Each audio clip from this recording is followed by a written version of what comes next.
So this is my mama. That's Dorothy May. And that's my Aunt Betty. There's Aunt Betty. So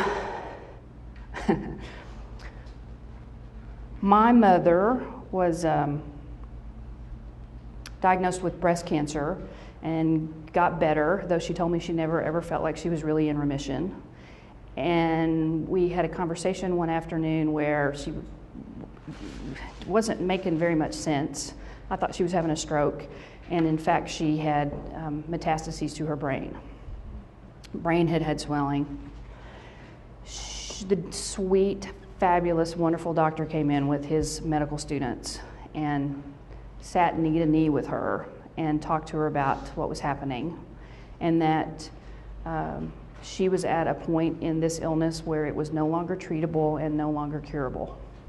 That is rare, because usually doctors will go and go and go. I love this man. To this day, I love this man.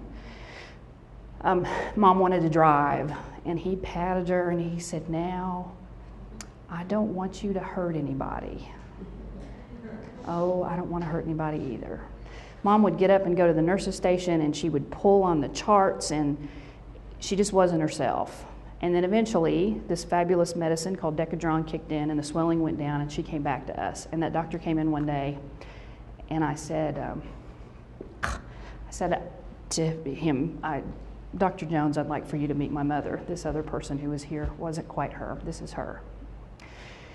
So they talked about hospice, decided not to make any decisions then, and pretty soon after that, Mom decided she was ready. She had weakness, so she was falling, and we needed help, and she knew we needed help.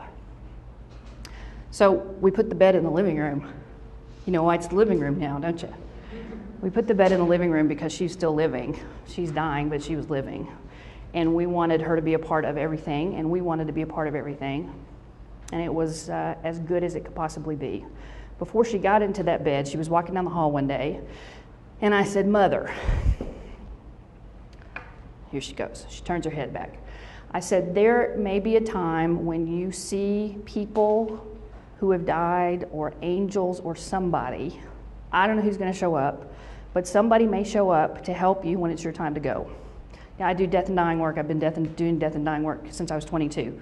I always say die, and I couldn't say it to my own mother because, we're human. I said, when it's time to go.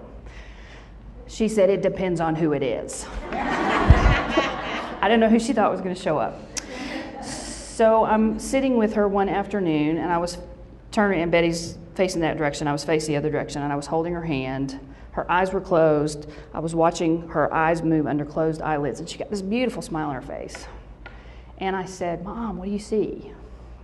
And she said, "Daddy, Charlie, and grandmother, Mother and Daddy, Uncle Claude and Aunt Lala." I said, "Where are they?" "Walking up the road from the farmhouse. They live from West Texas."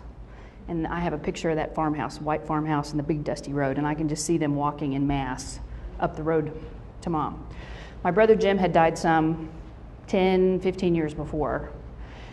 And I'd had a dream that Jim was sitting in the room with his legs crossed, reading a book, hanging out waiting for Mom. My brother John, who lived in California, had had the same dream. So I said, I was really surprised. She didn't mention Jim. I said, "Mom, where's Jim?" Smile got a little bigger. She said, "Oh, he's been here."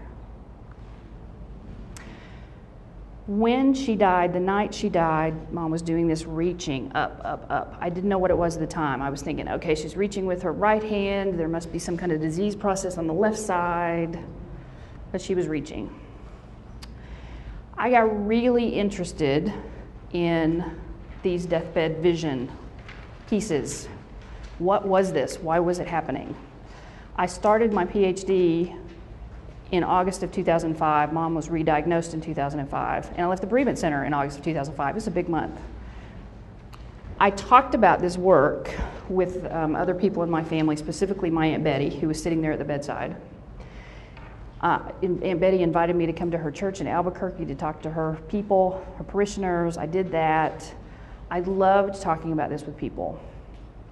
My cousin Kathy called me, this was a couple years ago, and she said, "I want to read you something." Okay. The car is loaded and ready to go. I seem to be in Conroe. I can't find the car key, so I'll call Charlie to come and get me. At that moment, I went and sat down. I'd been standing up. I thought, something's up. Now being driven by a female to find a phone. We stopped so she can get out and have a smoke in the car again. Conroe's a lot larger than I remember. Walking with the female, she stops for another cigarette. This is a classic deathbed vision, deathbed metaphor that was written down by my Aunt Betty the day before she had a heart attack and a stroke. My cousin found this after she found Aunt Betty, sent her to the hospital. Aunt Betty, this was on a Monday, Aunt Betty died on Friday. And Kathy surmises that this was Sunday afternoon sometime. Aunt Betty slept in her chair a lot. And I can absolutely see her waking up from that dream, knowing that she and I have talked about this for so many years, and knowing what it was and writing it down.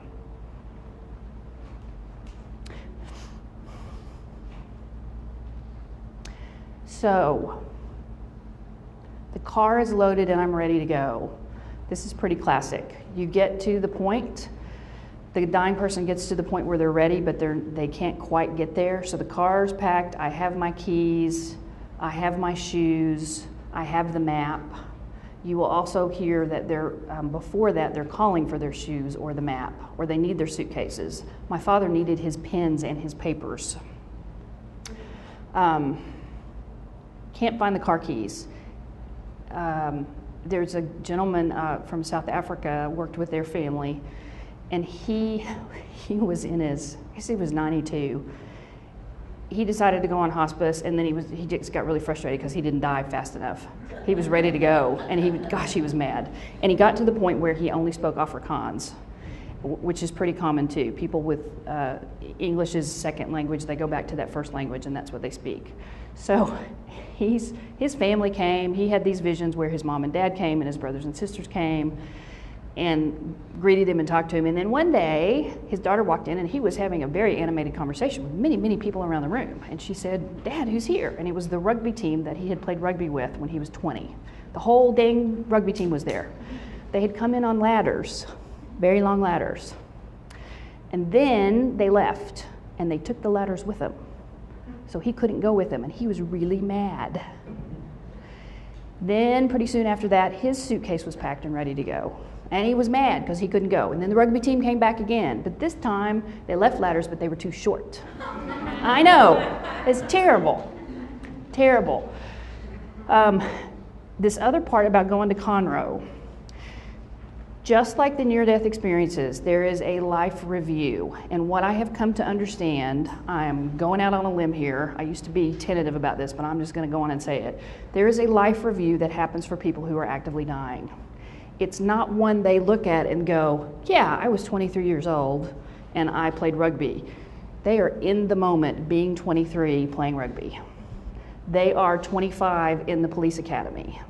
They are out in the pasture doing whatever they do with their horses. And you will see them move their arms around and do different things. There is another piece of this trajectory of the experience where they pick, they pull, they don't want their clothes on. They cannot get comfortable. We talk about that being terminal restlessness. This is a terrible name, but that's what they call it. My conjecture about that, it is about if you believe there's a soul in the body, I believe there's a soul in the body. There's this suit we wear that feels like a tight sock, and you got to figure out how to get out of it. And there's all this movement and kidding, and I got to get my clothes off and get the sheets off. And they'll try to get up and get out of bed. They need to go get to the stadium, or they need to get to the old house, and they need to get back to the barn. And we typically discount this as ramblings of a person who's dying. And I would like to invite you to consider perhaps it's not rambling.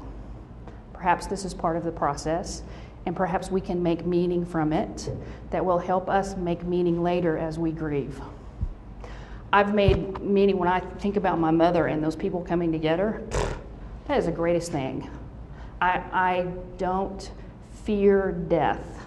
I used to fear death. I don't have those same thoughts about it anymore. When I thought about Robin Williams, I watched the coroner report, and I taught my class. I have a grief class that I teach, and I asked them to watch the coroner report. It was very matter of fact. He was this, and the belt was here, and his shoulder was against here. Take that and then juxtapose that against what's the rest of the story. If you think about this, people coming to meet him, in my mind, people came to meet him. I wrote a piece this week. I got to meet a delightful, delightful woman, down to earth and beautiful, and one of those women you can hang out and have dinner with, and she's pretty fabulous, and she happens to be a medium. She told a story about a mother that had come to see her. She didn't know it was a mother at the time. She just knew the woman had come to see her. They said, "Hi, how are you?" They sat down together, and Austin began to get images, however that happens. And she began to laugh, and she said, "Oh, there's a big, beautiful white dog, and there's a little boy with his arms draped around the dog, and they're running around the room." And the mother began to sob. And the little boy went on to say, if we were hiking and we got to the edge of this overlook, and he didn't say overlook, he was little, 5 or 6 years old, we got to the edge, and we went over, and then we were flying. Me and the dog, we were flying. And the mother cried harder, because indeed the boy and the dog had gone over an overlook in another part of the country and had died. I can't discount those stories anymore. I can't tell you that I understand them, but because of this work I do, I get to hear stories from people all the time about visits and dreams and people who show up after the person has died, and these things bring comfort, and people make meaning of them, and they're not sad in the way they were before. And I think that's a really pretty great thing. There was a psychiatrist here, I didn't even know who it was. It's one of the reasons I was talking to a friend about doing this talk, and that this is the stuff that I talk about now, and I wasn't sure how this was going to work with the kids thing, and she said, no, you need to talk about this. This little boy started seeing his grandmother, and he went to the psychiatrist, and the psychiatrist put him on medicine. He wasn't having any other kind of problems. It was just he was seeing her and having conversations with her. It was disruptive for the adults. It was not disruptive for him. And if I can have conversations with professionals about kids seeing things and that not being bad, if we can flip that paradigm around, that would be pretty great. So that is a driving force for me talking about the things I'm talking about here today. As people get closer to death, there's that kind of reaching that my mother was doing. I was at Odyssey Hospice one time, going around the corner, and I looked in a room, and there was a little old lady with her arms up in the air, and she was trying to get out of that bed. There's nobody else in there with her. So you are therapists and social workers and mental health professionals and humans. You are humans.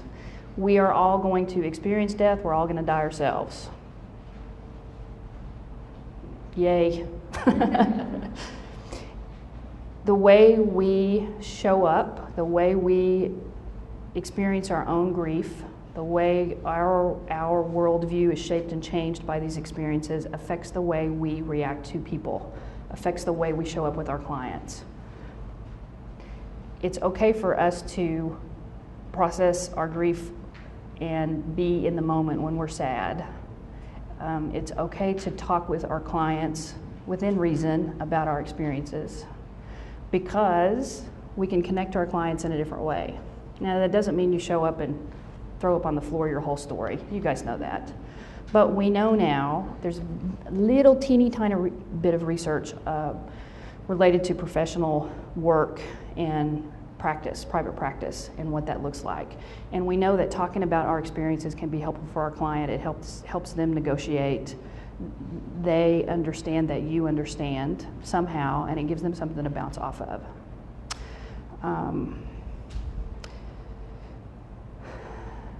You need to be flexible as a therapist, and you need to be careful about self-disclosure and make sure that it is specific to the situation.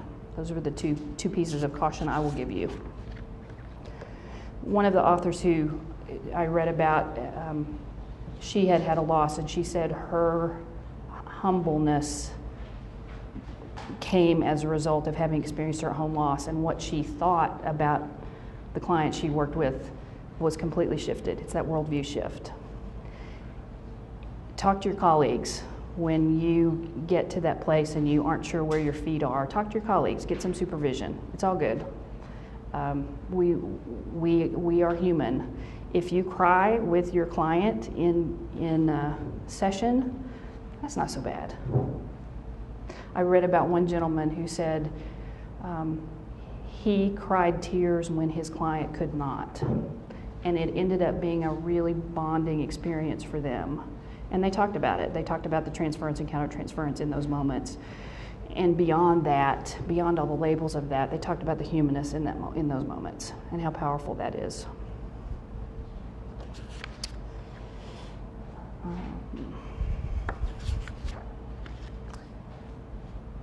Yeah, personal experiences. We used to say not talk about personal experiences, but that's just not true anymore. Just not true. So if you do not have a will, if you do not have advanced directives, please, please, please, please do those things. Advanced directives can be so specific now that you can say, if I am paralyzed and you know you don't want to live in that kind of condition in your body, and you get an infection, you can write, I don't want antibiotics. Dying from an infection isn't a bad way to go. I'm not advocating people die. I'm advocating people die the way they want to die. We have power if we exercise that power. Leave people instructions. Talk to your families about it. Don't let this be something that has to be talked about in a moment when everybody is crazy.